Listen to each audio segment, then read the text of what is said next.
Okay, I'm proud to represent the Ayurveda Professionals of Arizona. We have a couple of members here in our group. Um, we're a 501(c)(3) organization that supports professional members and student members and general members, people who are interested in Ayurveda. And we do a lot of public education. Our mission is to spread the love and wisdom of Ayurveda. So I'm really proud to be a co-founder and vice president of APA.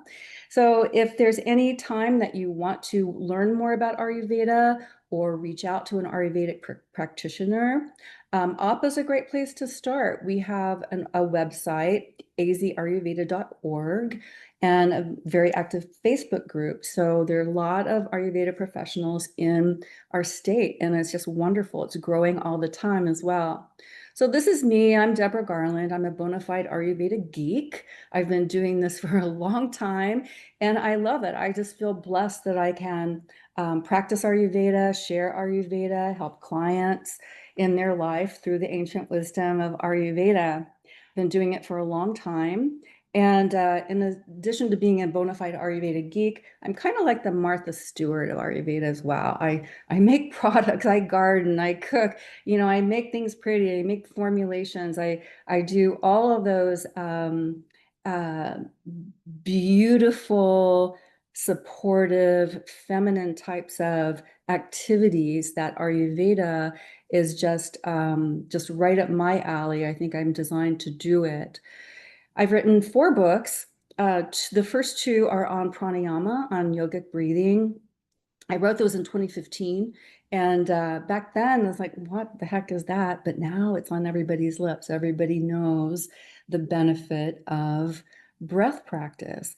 So those are the first 2 books. The third book came out last year called The Eternal Radiance of Ayurveda. It's a full color book with recipes. It's Ayurveda start to finish. So it's very, very, very um, cover to cover. Anything you want to know about Ayurveda, you can pretty much find it in this book. And then today we're going to be focusing on the content of a publication that just came out a few months ago, my book called Graceful Aging, the Ayurveda Way. And I feel very flattered and honored that Dr. John Juilliard collaborated by writing the foreword to this book. So if you don't know Dr. Juilliard, he's really good person to check out. He has a vibrant website. He is a doctor and has supplements and has lots of podcasts, all sorts of content. So he's a really good resource. His website is Life Spa. So let's just get into this topic because it's what is aging? It's kind of like what is life? What is it? We kind of know, you kind of know it when you see it. We have lifespans. All of us have lifespans. Every living thing has a lifespan. You have birth, you have growth, then you have decay, and then you have death. That's our lifespan. And we sometimes don't like to acknowledge it, but that's the reality. So I love this from the ancient Upanishads, which are thousands and thousands of years old. The body bends like a reed in time's wind, but the self within stands ageless. Know this, and age becomes a shadow. So that underlines all of it. The physical is going to change. Everything in our physical is going to change. It's eventually going to all go away. But there is a self, there is a common thread. You want to call it God, you want to call it your soul, your Atma, your highest reality. That remains the same and it never dies. It's a constant. So we're all going to die someday. We're not going to be in these bodies forever. So aging is our gradual journey toward that ultimate transition. So we all know the signs, our perceptions change, our body changes, tissues wear out. And even though everybody ages, our process for aging is different for every single person. Just like Ayurveda, the science of life and longevity, is not the same for everybody. Everybody has their own way of being vibrant. So the same way when we get to the aging process, it's a little bit different for everybody. So, how many times have you heard this or said this? Oh, wow, you look great for your age, or whatever your secret is, you look amazing. Wow. Like it's such a big surprise, right? So, those are the types of things that in our culture, youthfulness is currency. That's the way it is. And it seems to be like we would have grown up by now, but seems like we have not. We have such multi-billion dollar industry on maintaining the look of youth. Now it seems like science is getting in there and wanting to help actually extend the life, the number of years you're alive, but there's that's kind of a shallow approach to the whole system of our lives. But it's not like this in other parts of the world. In some cultures, getting older is revered. Elders are respected. They're the wisdom keepers.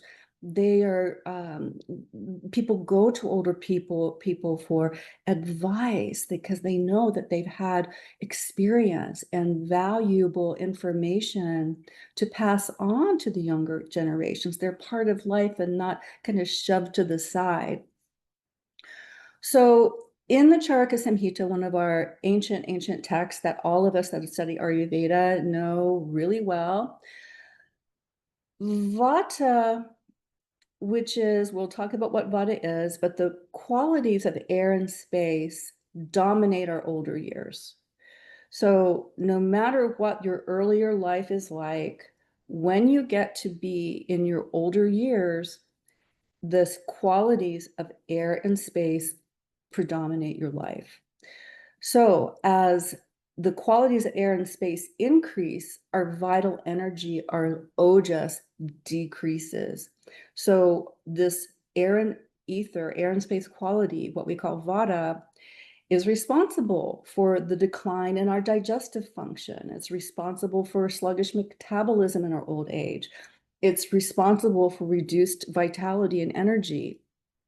It's responsible for brittle bones, dry skin, and then the cognitive decline, like forgetfulness, dementia, Alzheimer's, those sorts of things, all governed by the qualities of Vata dosha. And we'll talk about what that is, especially for those of you who are new to Ayurveda. So we need to understand that the Ayurvedic approach is not just the body. It's not like allopathic medicine where we're going to go in there and hack yourselves.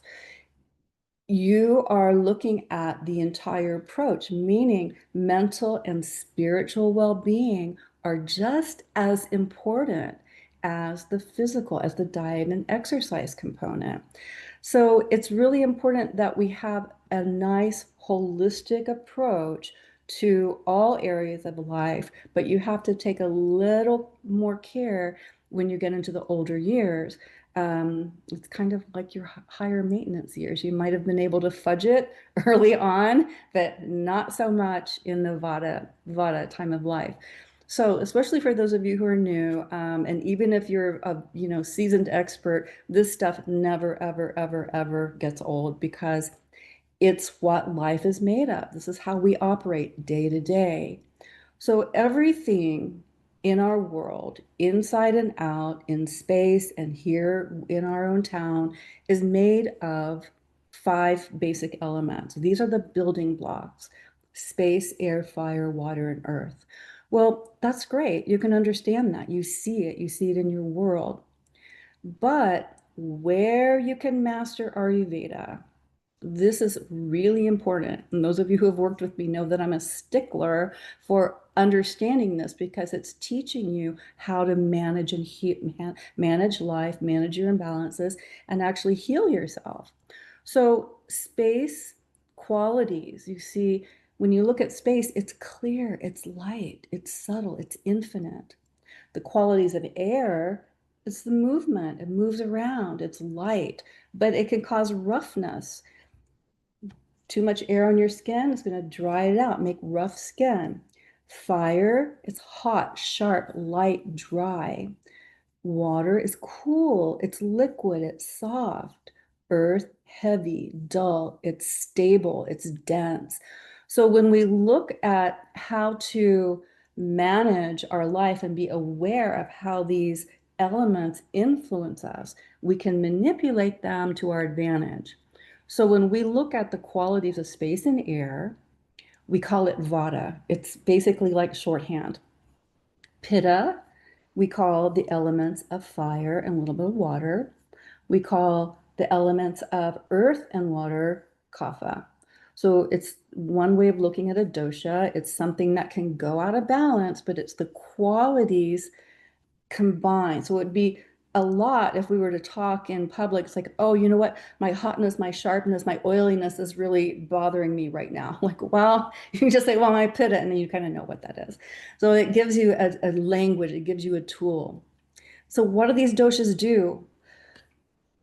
Air and ether are responsible for all motion, not just, the fan blowing over your head, that's vata, but also breathing, all of our motor functions. When we move our arm, vata is responsible for that. Our sensory functions and the secretions in our body, they have to come out. Vata has to move them. Pitta transforms things. So there is responsible for our body heat, regulating our temperature. So you can just look at it like how does an ice cube become a liquid, and then when you heat it up, it turns into a gas. All of that transformation is overseen by Pitta.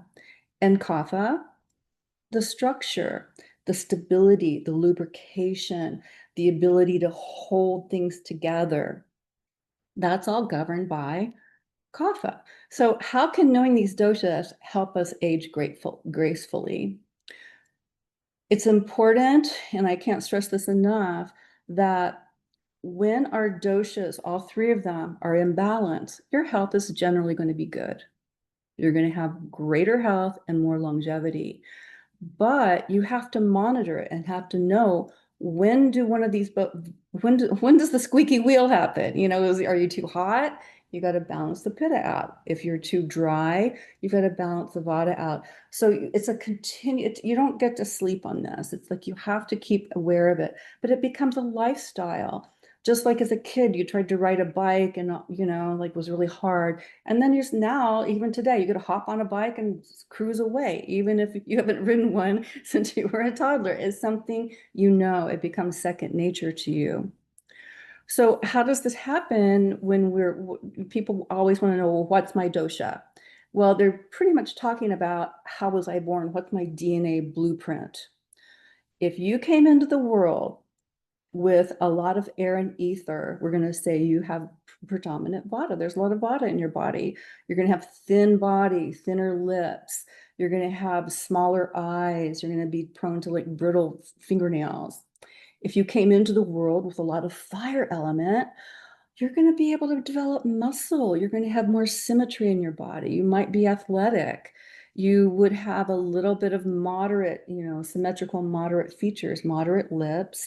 You're going to have lustrous eyes because the fire quality is just luminous. It's almost like you have penetrating gaze if you came in with a lot of pitta.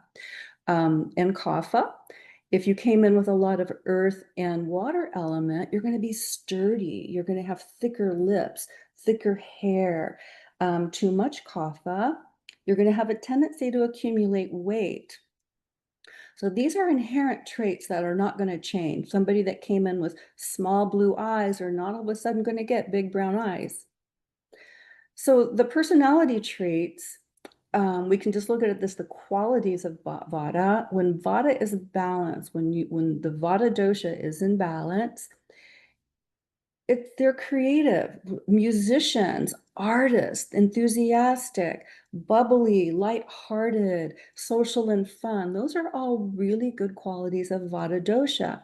But when the vata dosha is out of balance, and this is not limited to people who are predominant vata, anytime there's anxiousness, insecurity, overwhelm, instability, or fear, that's a sign that the vata dosha has become excessive. Pitta dosha, balanced pitta are leaders. They're smart. They're logical. You want to contact a pitta to figure something out. They make a good team leader.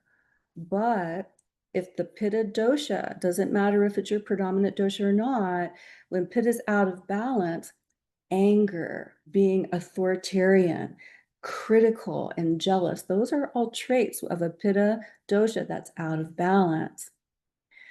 And kapha, the sweetest dosha, when the kapha dosha is balanced, you're compassionate, loyal, empathetic, quiet, conservative. They want long-term relationships. But when kapha is out of balance, hoarding, excessive attachment, not wanting to let go, melancholy, lazy, lethargic. And again, you don't have to be kapha predominant to have a kapha imbalance. Excuse me. So how does this impact aging?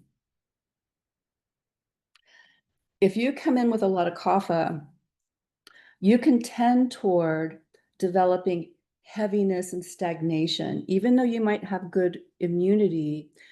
Illnesses such as diabetes, heart disease, asthma, and edema, swelling, those are kapha accumulated diseases. So somebody that is a kapha predominant really has to monitor so these disease states don't creep up. Pitta, due to the overheat and inflammation, they tend toward skin diseases, hypertension, and liver disorders, and hyperacidity. All of those have their start with excess pitta. And then vata is the degenerative one. The vata dosha will deplete very quickly. So arthritis, osteoporosis, anxiety, confusion, Alzheimer's, and Parkinson's are all caused by excess vata dosha. So you can see those are pretty common elderly diseases in our country. Not in every country, but in ours definitely. So if you look at this chart, we have imbalances that affect our aging. Vata imbalances are going to cause degeneration and dryness because those are the qualities of space and air. Pitta imbalances that really give a hard time in the older years. You've seen this irritability, old, angry person. It's an imbalance of pitta. Kapha, melancholy, depression, those sorts of things are pitta imbalances that definitely affect our older years. So it's important to know that because vata is so movable, it can go out of balance very quickly. So it's so important to age gracefully by paying attention to the vata dosha. Looking at symptoms that can go out of balance. For example, one day you're fine, the next day it's like, oh, you have constipation. Like, what happened? You have to figure it out and then take steps to let and correct this. More so than the other two doshas.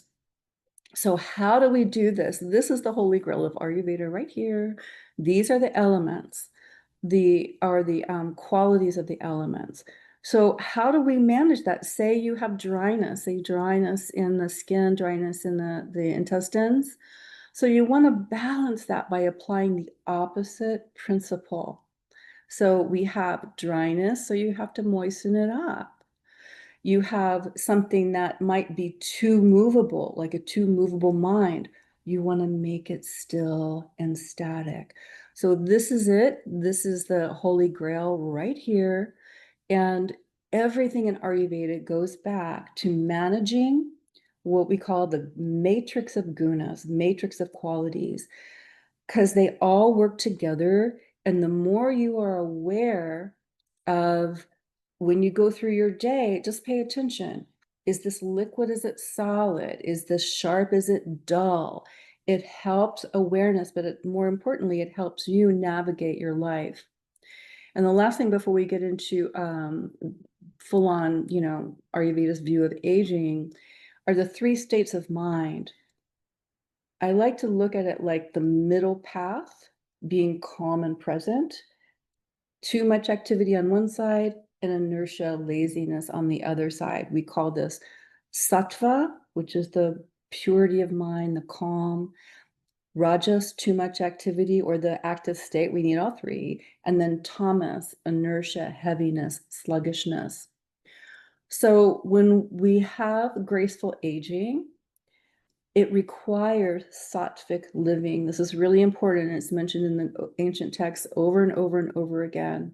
You can do all you like to change your diet, but until you master a sattvic state of mind, all of your good work could be just for, in vain. It's not going to take hold. Too much activity is going to burn you out. Too much sluggishness, too much heaviness is going to cause stagnation. Mental as well. You see people that are just jumping from one thing to the next, especially now when there's so much information coming at us and everything in our media is just designed to grab your attention. Well, if that's all you did is just being around, being like a pinball machine, being around with your mind, going from this to that, this subject, that subject, you're going to get into a rajasic state. And then you could get to like, oh, I give up. I'm just going to just put my head in the sand and not do anything. Well, either one of those is not the best approach for keeping your mind engaged and present and healthy. So it's really important that we cultivate that. And you can do it in many ways: prayer, meditation, just taking deep breaths. Those are the very important concepts in how to maintain a sattvic life. So when we age, Ayurveda calls it jata. It's the natural process of the body. But as seasons change, so does our life. Nothing is permanent. So the Bhagavad Gita says, be steadfast in both joy and sorrow. Don't get too way out there and don't get too depressed about it. Just be present with life and trust your life. So in Ayurveda, we have cycles. The day has cycles, morning, midday, evening. The nighttime has cycles. Our seasons, fall, winter, spring, and summer. And at the same time, our life has definite cycles. So when you are a little baby, you're in the kapha stage of life. And the ancient texts talk about this in a 25-year span. And of course, these are a little variable. But during this time, you're building tissues, you're growing, you're still growing. But what I love about this is these are traditional teachings. So what are you doing during this period of time? You are developing virtues. Don't you love that? Like, when do you hear that in our culture? It's like, oh yes, the virtues. This is the time when we're developing virtues. Get it, become learning to become a good person. Around 25, between 25 and 50, the ancient texts is this a householder stage? It's governed by pitta. You're metabolizing things, you're transforming. You might be reproducing, you're transforming, making new humans. You are most likely having a career during this time, even if your career is, raising a family. So athletes, this is the peak physical time. You're at the peak of the physical body between 25 and 50 years old. The other thing I love about the way this is described in the ancient texts is that we are balancing the material and spiritual responsibilities. So this is really important too. It's responsibilities to material pursuits. You've got to provide for your family, but spiritual responsibilities. You have a responsibility to your culture, to your society, to your community. It's not just about me, what I can grab. So it's important to know that these are stages that are a natural progression of our lifespan. And then we get into the elder years. It comes into two classifications, two stages. The first one is called forest dweller, and the ancient text, that's between 50 and 75 years. And, today's culture, people kind of, work a little longer. They're like in society a little bit longer than, that that young, just 50 years old, our culture kind of goes to 60 or 70, maybe not. But Vata is starting to take over now. So the qualities of air and space are taking over during this time of life where you're focusing less on the physical and more on developing wisdom and clarity and your spirituality. It's a gradual withdrawal from worldly affairs. You have a deeper focus on transitioning so that you can leave something, some wisdom or whatever. Maybe you're looking to transition assets to a younger generation. You know that you're not going to be here forever. And now you try to develop more of an internal spiritual way of going about your life and less out in the world getting things done. But everybody ages a little bit differently. So it's not like this is what you should do. This is a natural progression in life. And then when you get to the sannyasa, the renunciate stage, this is truly the older years. So this is where natural detachment is happening. The worldly life is not a concern at all. You're seeking ultimate liberation, moksha, kaivalya. You want to allow that part of life to prepare you for the ultimate transition when you leave your body. So this is really a natural process, but this is part of the gifts of growing older that we sometimes do not even talk about. We look at, oh, all the losing the body, but you cannot get to this page. Most people don't get to this process in their perspective and their insights when they're younger. These are karmas that happen once you reach a certain age. So there are clear bio losses that happen in every decade. The first 10 years, you're growing and developing. The second 10 years, you're gaining strength and vitality. In your 20s, you're at your peak physical and your peak reproductive strength. This is why, women that delay childbirth into their 30s and 40s, you might need some help because your body's natural ability is not focusing on reproducing in the 30s and 40s. So this kind of seems kind of depressing, but this quality of your skin and muscle tone naturally begins to decline in your 30s. In your 40s, bone density and joint strength can decline. 50s, decline in your sensory organs. So definitely reproduction is not possible for most people in their 50s.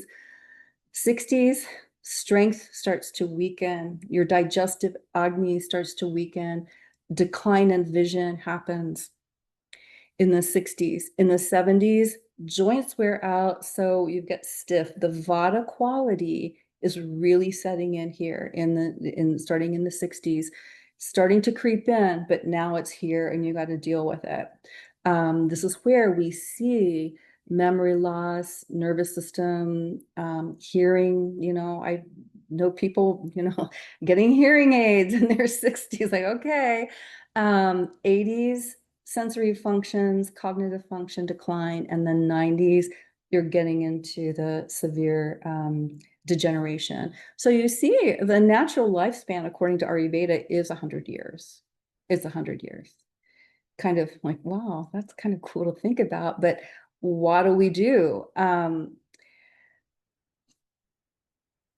If we look at our aging as a progressive refinement of consciousness, it kind of changes our lens. This came from the Charaka Samhita. Aging is not merely a physical decay, but it's a progressive refinement of our consciousness. So that's a really cool thing. So what do we do about it? Like, oh my God, we're just going to go through these years and start to degenerate. Well, we have something called rasayana. Rasayana is Ayurvedic rejuvenation. One of my colleagues just posted on Instagram. And she said, when it comes to rejuvenation, Ayurveda is the OG. And it really is. Ayurveda has an entire specialty, a whole branch of Ayurveda devoted specifically to rejuvenation, thousands of years old. So in Ayurveda, we never get to something like, oh, well, we thought this was good for you, but guess what? It's bad for you now. Or just the opposite. It's like, no, no, no, that's really bad. And like, oh, guess what? Science has shown it's good. We don't have that issue in Ayurveda because our efficacy goes back thousands of years and it's very stable. So Rasayana, it has two words, rasa combined with ayana. So rasana means the path through which life-sustaining and rejuvenating elements come into and penetrate throughout the body for vibrant health and longevity. So how does that happen? We want to know about this. Well, we have to go back to Ayurveda 101. So how does the body bring rejuvenating substances into it? Well, you got to look at when you eat something or take anything into the body has to do something with it. If you eat an almond, an almond's not going to come out the other end. The body's going to have to transform it. The first thing your body's going to make after the digestive process is something called ahara rasa. That means the first juice. It's going to build this very important nectar called rasa. In Western medicine, it can be viewed as plasma or interstitial fluid. That's the name of the game. You must be able to produce the highest quality rasa, the highest quality juice that you can. That is going to help so many things. Why? Because this rasa, this juice, has to be strong enough. It has to be really high quality, and there has to be sufficient quantity to nourish every cell in your body. So this rasa is going to have to go through and help in the process of building blood. Blood is going to be mixed with this rasa, travel through the body. The body's going to then have to make muscle. It's going to then have to make fat. These channels have to be clear so that the nutritious juice can not only make the fat through other organs of the body, but then also travel and help build good bone tissue. Then the body's going to have to make nerve tissue and bone marrow. Finally, reproductive fluid has to be made. Then, after all that is done, what you have left over is your vital energy, your ojas, your resilience, your great, robust prana, your life force. But without healthy rasa, none of this is possible. So if you can see why this is important in the elder years, because what does vata do? The qualities of air and ether, it dries things out and it depletes. So if we allow our digestive function to become weak, there's no way the factory of your digestive system can produce high quality rasa. You can eat food that's not very nutritious and not good for you or not appropriate for your own constitution. And you might make rasa, but it's going to be a very poor quality. So by the time the body has to build all these things, it's going to run out of steam before it finishes its job. So the rasa is the nutrient transport system. And in the vata stage of life, it's job one. You have to pay attention to it. So we talked about I briefly mentioned that the rasayana, the rejuvenation, is not just food, it's lifestyle, and your mental and spiritual components are just as important as food and what you put in the body. So what does Ayurveda do? What is this famous rasayana all about? Well, it comes in different forms. The first one, they're not in a sequential order, these are just types. Self-renewal. So in order to have complete rejuvenation, You have to align with cosmic rhythms and promote spiritual rejuvenation.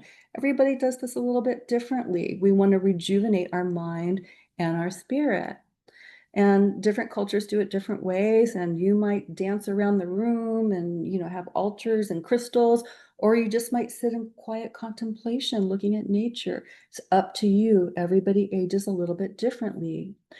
You also must have a rejuvenating diet so that you can build that ahara rasa, nourishing foods that you can digest. Um, some of the top ones: milk, ghee, honey, soaked almonds. We'll talk a little bit just briefly about some more of those. Um, Rejuvenating lifestyle. So this is where the Ayurvedic daily routine is really important. The dinacharya, doing your oil massage in the morning, waking up, seeing the sun first thing, organizing your day according to the patterns of nature. If you're the type of person that's just going to stay out all night or stay up until 2 in the morning, it's not a rejuvenating lifestyle. Some of your organs must detox and rejuvenate themselves during the time that you just feel like being all rah rah and maybe staying up and watching Netflix half the night. Those are not going to rejuvenate you, even if you have a great diet. Ethical behavior. This is where there's a clear crossover in the yoga philosophy of the yamas and niyamas. You need to be a good person. Other cultures, the golden rule. You treat others the way you want to be treated. Generally, be a good person. And then we have our wonderful rejuvenating herbs, which we will spend time to go over some of those. So the Ayurveda therapies, some of these are really cool. Others are like, what the heck? There's no way I can do that. So the two classic rejuvenating therapies, they are kind of divided into two approaches. The first one is Kuti Praveshika, and this is basically not for the faint of heart. A kuti is a building, a structure. It's a little building. It's a little hut, basically, built in a specific way. And praveshika means you enter it. So this rejuvenating hut, they still exist today, believe it or not. Not very commonly. During the Q&A, I can give you a website of how you can go to a website where somebody's in Kerala is actually doing this. But the kuti, the structure itself is built with very, very precise guidelines.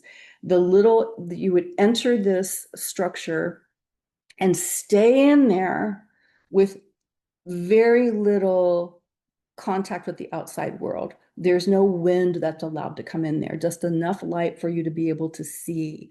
Um, the little area where you would stay is just 10 feet by 10 feet. It's extreme. So why would you do something like this? It requires sensory withdrawal. There is it's very minimal living, but you're going to remain in isolation except when the Vaidya, the Indian doctor, is going to come in to administer specific rasayanas. Usually it's amalaki in a paste, maybe chyavanprash or some sort of variation, and it's mixed with milk. That's all the food you get. And then you spend your time in deep sadhana, deep meditation. You might do some movement with your body to keep it toned up, but you stay in there for 45 to 60 days or more. It's very extreme, I know. So you have to be have to be thoroughly vetted before you can undergo something like this. So these are very clearly outlined in the ancient texts. So Charaka advises that only people who are strong, healthy, capable, they have good self-control, they're intelligent, they have willpower, they can undergo deep spiritual sadhana, but they have to have both the time and money to go undergo the entire duration, which at a minimum it's 45 days. So this is also called Kaya Kalpa. It means complete transformation.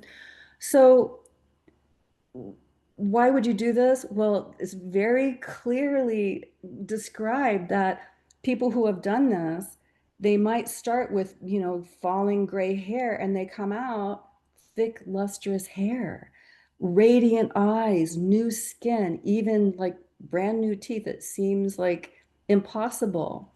But there is now some scientific evidence to how this could have been done. Again, Dr. Douillard has done some research on this, and he believes that extended calorie restriction and fasting and sensory deprivation is going to help the body generate new stem cells. So he has kind of an extreme cleansing fast on his website if you have any desire to check it out.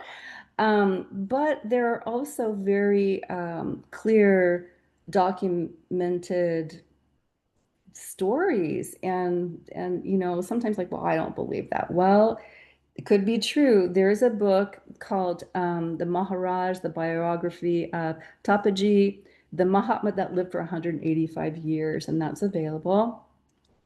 Other examples of people who have done this, autobiography of a yogi. Paramahamsa Yogananda talks about this with Babaji and other swamis. But if you really want to hear a firsthand account, listen to a YouTube or find out Dr. Svoboda has personal experience with what he calls um, junior guru, whose name was Jatala Sadhu, who was found in 1905 while in Odessa, India. They were excavating a temple that had collapsed 200 years prior. So excavating this, I'm like, my gosh, there's a live person in here in samadhi. So they pulled him out, and he has a certificate of authentication from India that he's as real live. And he was in Jiva Samadhi. He was in such bhakti, such samadhi that he was 200 years old at least. So Dr. Sabota has personal experience with this, with him, has spoken with him numerous times, and the man actually had 2 rows of teeth. Like, you listen to Dr. Sabota's firsthand account. So it can be done. You hear stories of, even in the Bible, old as Moses, but who knows? But this is a result of kuti praveshika, of sensory deprivation, bhakti, fasting, and who knows, has been done. So we don't really do that approach in the modern day. We do what's called Vadatapika. This is what we all think of as a cleanse, even a panchakarma. So this is where you go on a retreat, you eat some really good food. Usually somebody's going to prepare it for you. You have a time to rest and reset.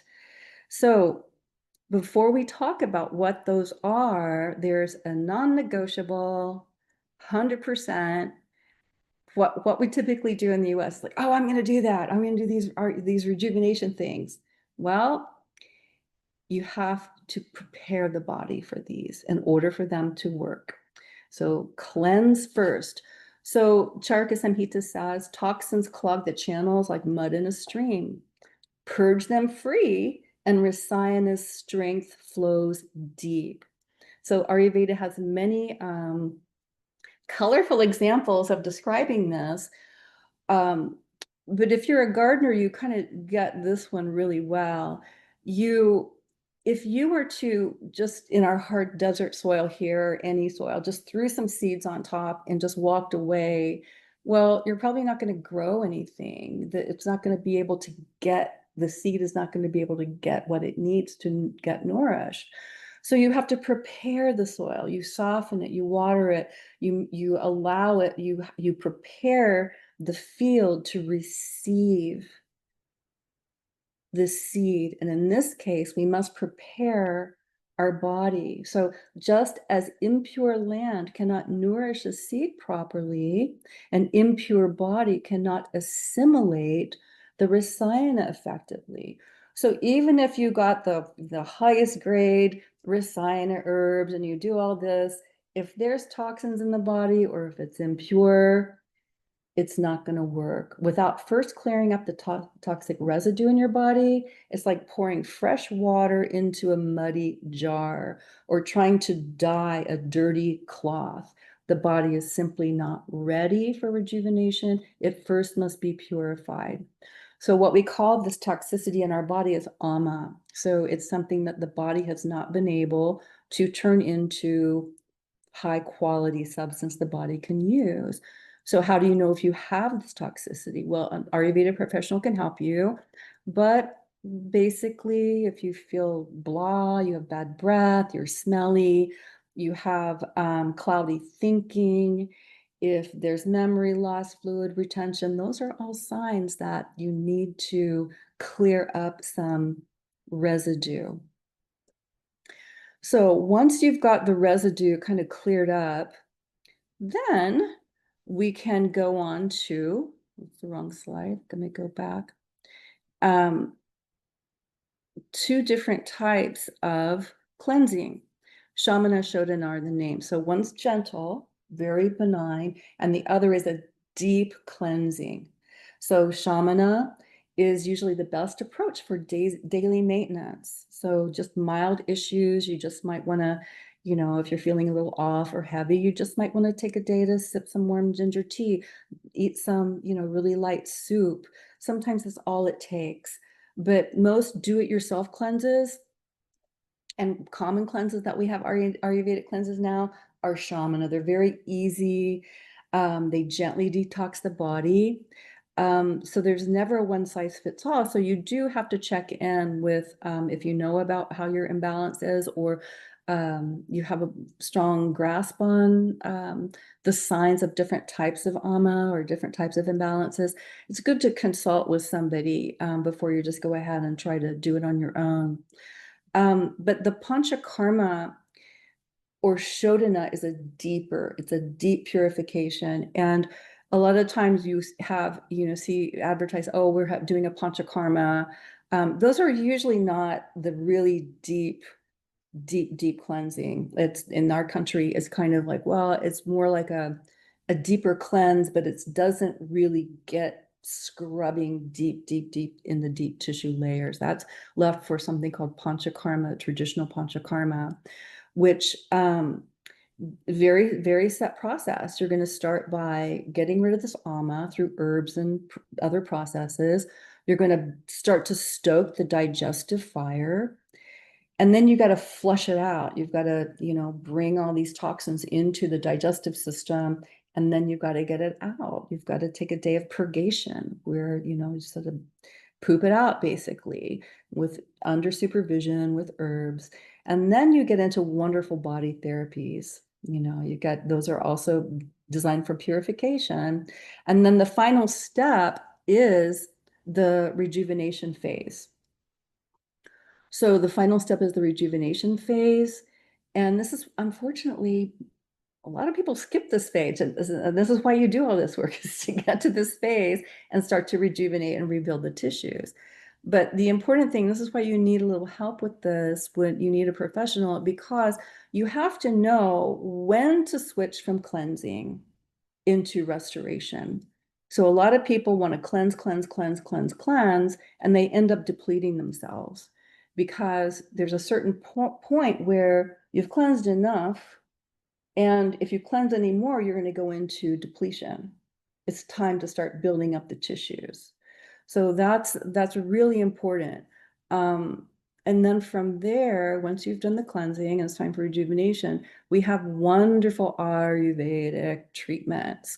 So we have oils that we put on the body, on the head, which is the heavenly treatment called Shirodhara, bathing the scalp with heavenly oils. These are all herbal oils. Rubbing the oils with a lot of oil on the body. There are treatments where we're actually pouring the oil over the body. We also have treatments where if there's a little bit of excess, especially during the beginning of a cleanse, we want to use dry therapies where we're rubbing, either using silk gloves or using dry powdered herbs.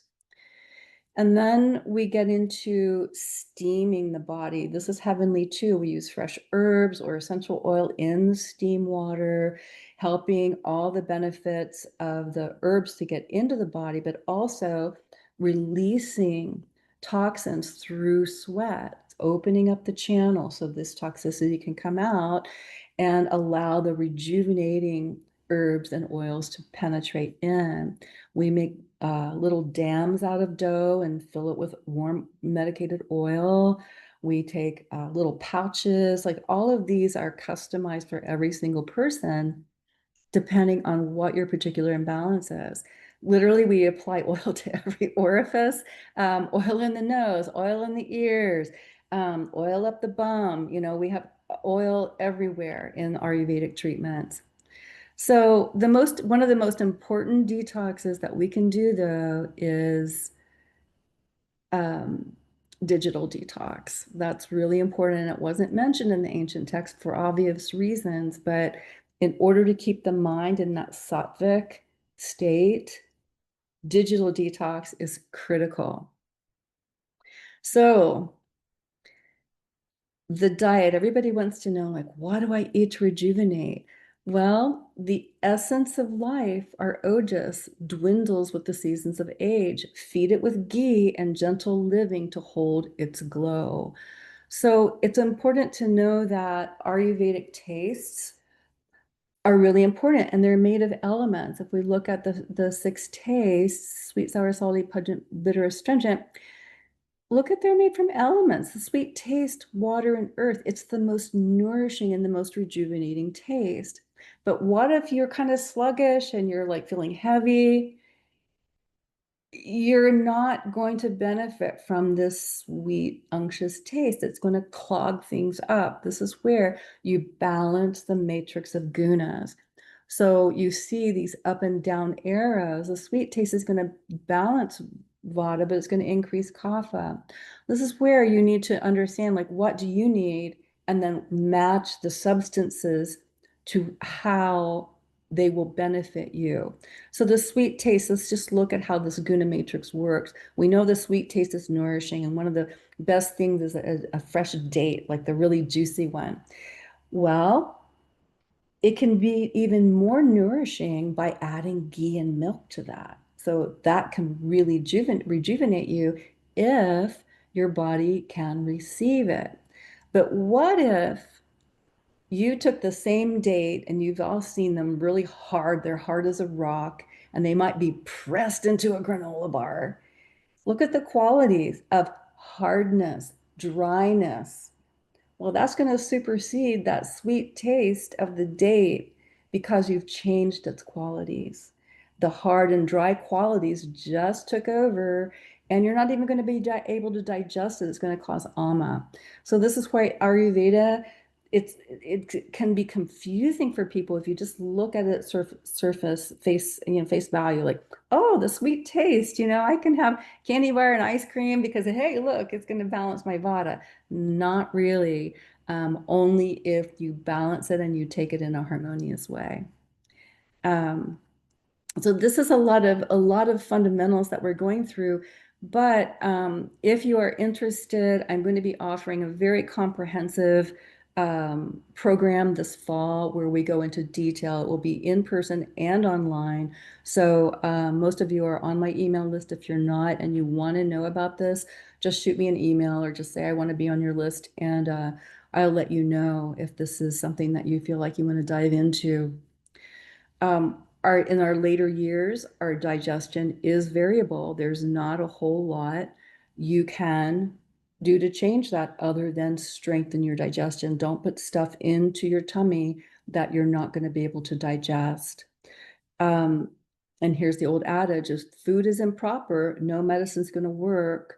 And the food is proper, no medicine is needed. You can stay healthy simply by balancing your diet. So in the later years, what should you eat? Basically, you're going to follow a Vata balancing diet. So pitta, especially if you're Vata predominant in your constitution, if you are Pitta or Kapha predominant or a combination of, you're going to have a lot more flexibility, especially Pittas. They can usually have strong digestion, but in the Vata stage of life, say somebody that's really predominant Pitta, oh, I can eat pizza, I can digest it just fine. Like, whoa, you get into the later years, it's going to sit like a lead balloon in your tummy. It's just not going to work. Um, let's see here. So follow a vata pacifying diet. I won't go through all of that, but basically warm, moist, easy to digest foods. How we eat is just as important as what you eat. So if you have really fabulous food, but you're eating in the car, talking, vada, vada, vada, it's not going to digest well. So all of this is very, very important to balance. That's part of living the sattvic lifestyle. So especially for our Ayurvedic geeks and the crowd, we're going to get into some rejuvenating herbs. This is really, I love this. I was an herbalist before I really dove into Ayurveda. But anybody that's new, don't feel like you have to memorize any of this stuff. Just allow yourself to be aware of it. You're being exposed to it, and you'll find out that, you kind of know these things already, a lot of them, and there are plenty of people that can help you with, how to select these things to benefit you. I love this from the Art of the Veda. These are ancient, ancient, ancient writings. The plants divine, blessed by the sages, possess the power to heal and to prolong life. They are the guardians of health and well-being. Is that the most beautiful thing you've heard? I just love it. So when you go and you see a plant and you just know, my goodness, this is how I'm made. These plants help us. Our body knows how to take them in and how they can help us with our navigation through every issue in life. We have a plant that can help us. So when we, just like all Ayurvedic medicines, rasayana herbs have to be selected on a person's constitution and their imbalance. But again, what season are you in? What's the date of what's going on in the environment?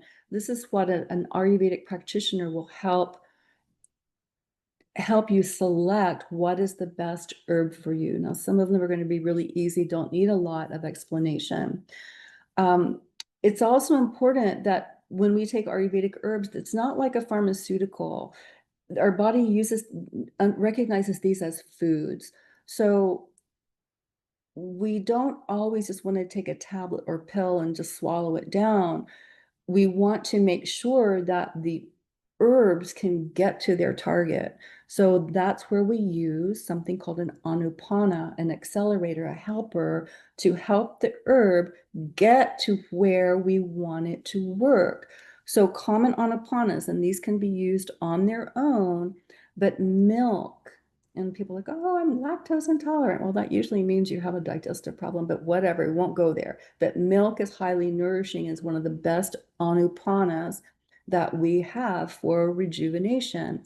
Ghee, superstar, because the ghee binds with the herb and it can travel deep, deep, deep, deep, deep into the tissues and the nervous system. Honey is one. Aloe vera is one of my favorite ones to use. Plain warm water can be used. It's also a clearing. It can clear away the ama. Ones that are lesser used are sugarcane juice and alcoholic preparations. So alcohol, in Western herbalism, we make a lot of tinctures, and those are alcohol-based mostly. But Ayurveda, we have a naturally fermented, very small amount of alcohol in the natural fermentation process, and liquids called asavas and arishtas. And those actually work quickly because they get into the bloodstream more quickly. So we can choose a rasayana herb based on their effect on a dosha. So most rasayanas will help vata, but we use these common ones over and over and over again. So most rejuvenating formulas will have one or most of these herbs in it. Amalaki, ashwagandha, bala, calamus, guduchi, haritaki, shankapushpi, shatavari, shilajit, and vidarikon. Those are superstars, especially for vata. Pittas need to have a cooling, rejuvenating sort of quality of their herbs. So we, again, you're going to see amalaki everywhere because it's really is one of the top rejuvenating herbs. bala, lotus, sandalwood. And kapha needs a little bit of warming and a little bit of spice. So we have um, garlic, guggulu, haritaki, pipali, shilajit, and those are benefiting kapha. So we can also choose an anapana and the rasayana and the herb based on what is its affinity to a particular tissue. So we look at our bones and like, wow, look at these herbs that have an affinity to rejuvenate bone tissue. This is wonderful. Ashwagandha, guggulu, yogaraj guggulu, punarnavadi guggulu. Now, guggulu will bind with the herb and help carry it in. It's a team player. So the good anapana to get these herbs in way deep into the system, into the bone tissue, milk and dashamula together. So we can use combinations of rejuvenating herbs, not only the herbs, but how you're going to administer them through their anupana. So let me go back one. So Charaka Samhita has the list. This is the A team of rejuvenating herbs. All of them need to be selected carefully, but of all the herbs, Charaka kind of said, okay, these are my top 10. So here we have again, Amla, Gotu Kola. You can grow Gotu Kola in your garden here. Guduchi, I wish I could grow Guduchi. It's really I think my favorite herb. It's best taken fresh, but it's a kind of a tree and you take the little stem and we just don't grow it here. Haritaki Jivanti, it's endangered. So you have to be really careful if you come across Jivanti, if it's real. There are plenty of other things. You don't have to rip up the last remaining Jivanti on earth to get your rejuvenation. Pearl, you see pearl in a lot of basmas and a lot of Asian medicines. Punarnava is one of our faves. It's so fabulous. Shankapushpi, great for brain. Shatavari. And Salaparni. Salaparni we very rarely take on its own, but it's one of the herbs in the Dashamula, the 10 roots combination. Shalaparni. So this is one where you probably need to pay attention to, and those are rasayanas for the mind. The ability for your mind to kind of it, everybody has to do it in our world. It's just kind of a lot really noisy out there. So media rasayanas will help the body cope with stress, emotional imbalances, but also increase your resilience to cognitive decline, memory, all those neurodegenerative conditions. So these are the media rasayanas. Again, Jadamamsi is here. Jadamamsi also is endangered. It grows high in the Himalayas. A lot of people sell it, but I sometimes it's not the real thing. So be cautious with Jadamamsi, even though how fabulous it is endangered. So be responsible. Jyotish Mati is one that a lot of people don't know about, but it is super good. Jyotish is light and Mati friend, so it's really a friend of the mind, light, giving the mind light.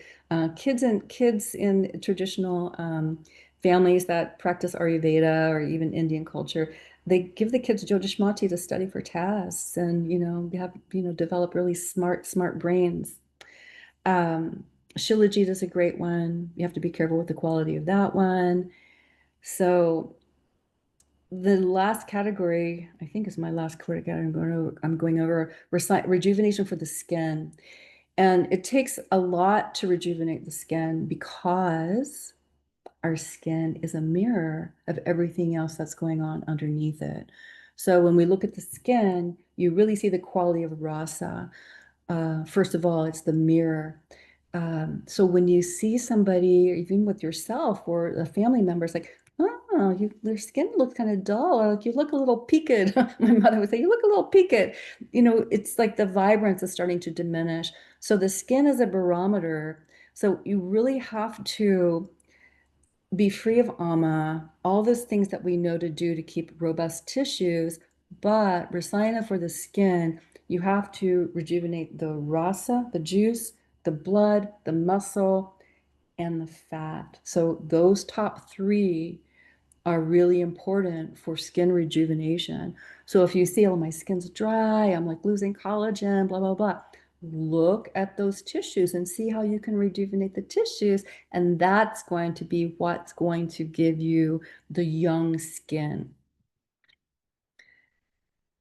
So we're going to go through this a lot in the program in the fall. We're actually going to make products and make skin skin rejuvenation formulas together.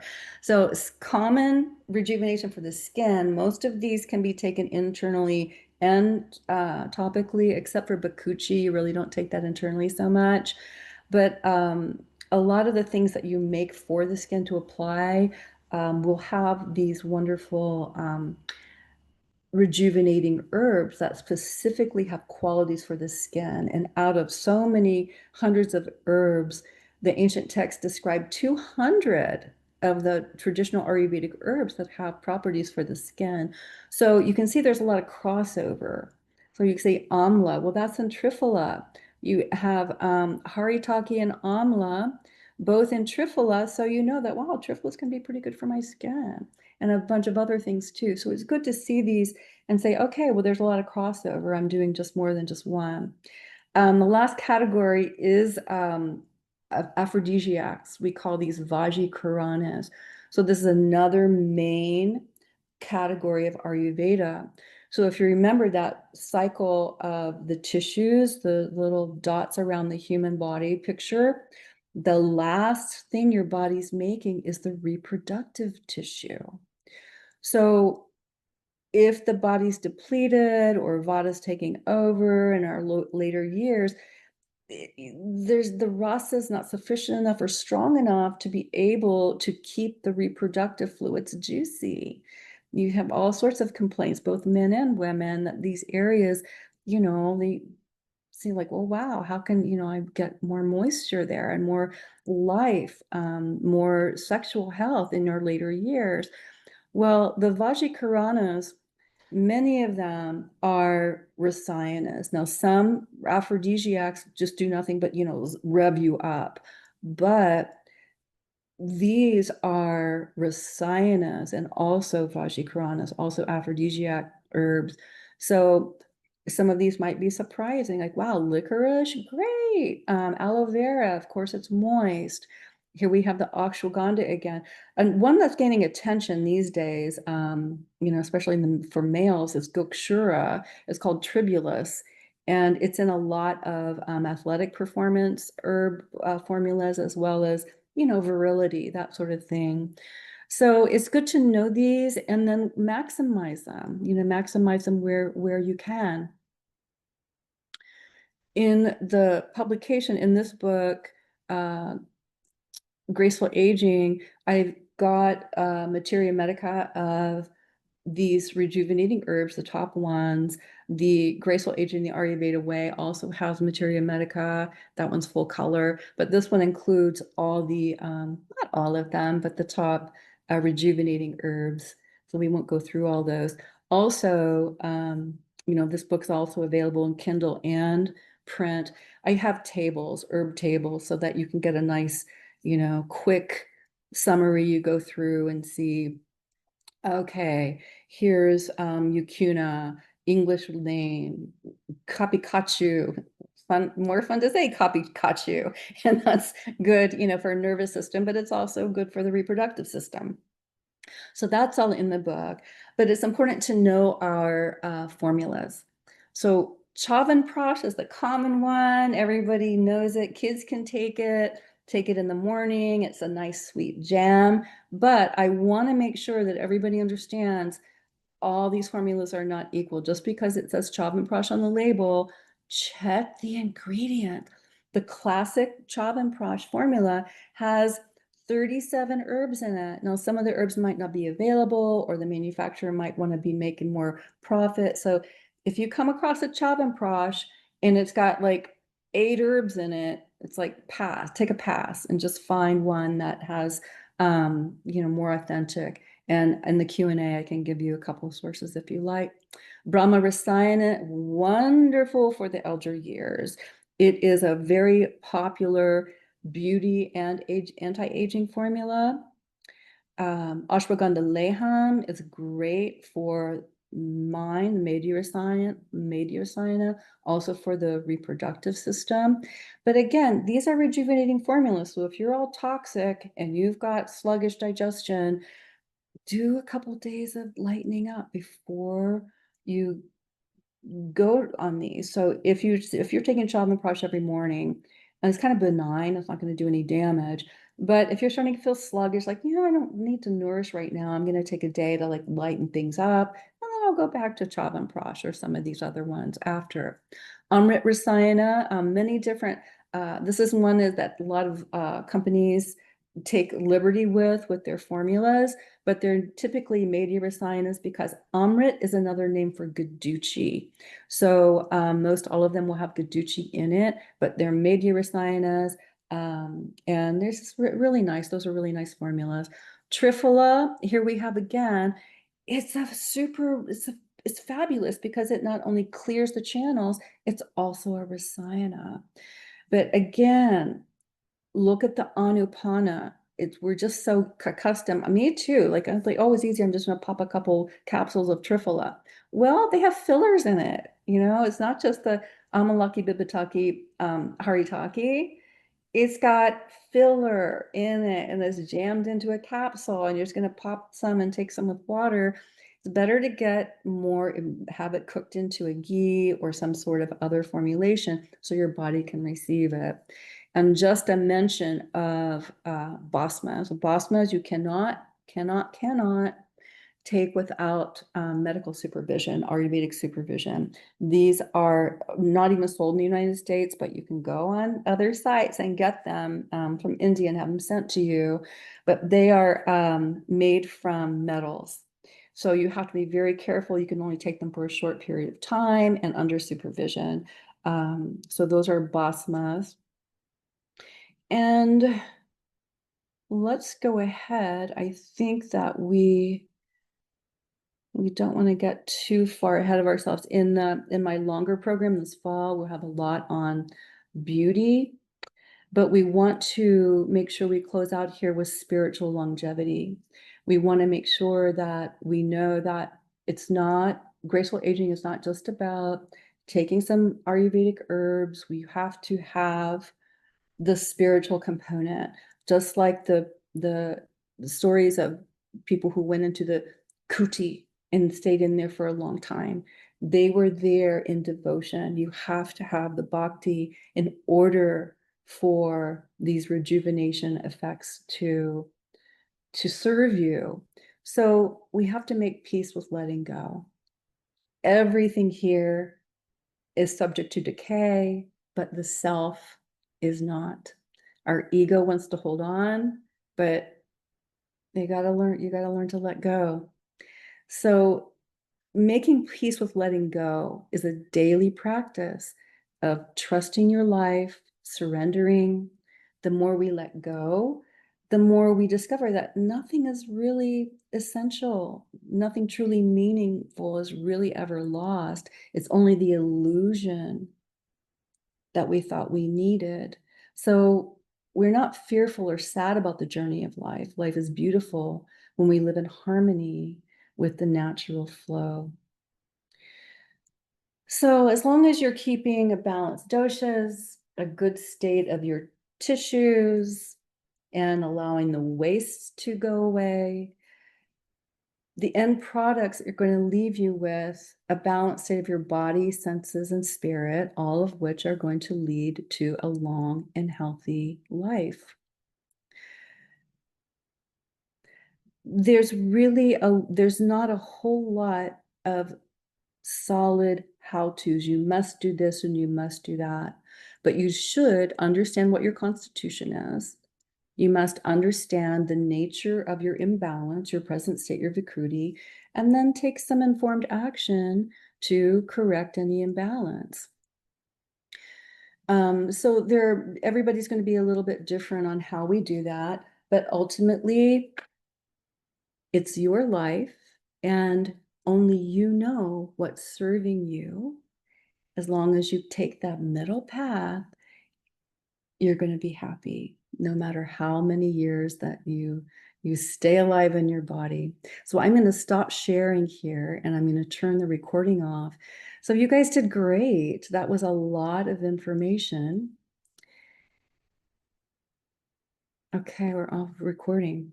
So people that are watching this, watching the video can, they'll know they can email me or reach out to one of our Ayurveda practitioners from APA or where you live. But yeah, that's it. Does anybody have a question?